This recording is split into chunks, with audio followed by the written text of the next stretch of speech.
Personal Empowerment Through Self-Awareness, or PETSA for short, requires students to go through a training on rape awareness and successfully complete a quiz in order to register for classes. It's a really hard topic. It evokes a lot of responses, and those responses sometimes are kind of complicated.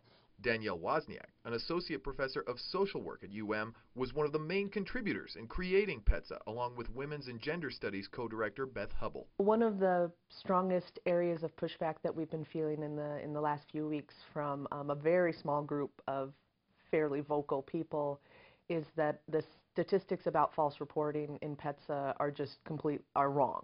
But we base those stats on data and statistics from the FBI, from the Department of Justice, from the U.S. Census Bureau, from the American Medical Association, and so those stats are just given. You don't have to agree with those national statistics. It can make people uncomfortable, but I think it's really important to take a look at that discomfort.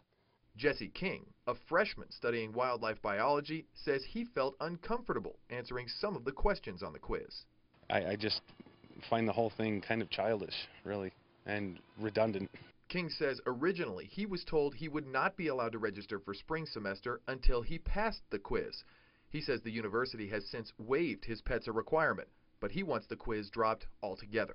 And all of a sudden dropping a bomb on 14,000 people saying that you can't register for spring unless you think like we do and agree that men are evil and women are always victims.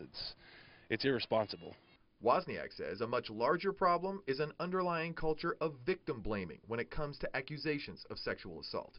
Last year, I did a lot of listening on campus when I was collecting data to feed into our scripts for PETSA, and I heard a lot of victim blaming. Well, what was she wearing? What was she doing there?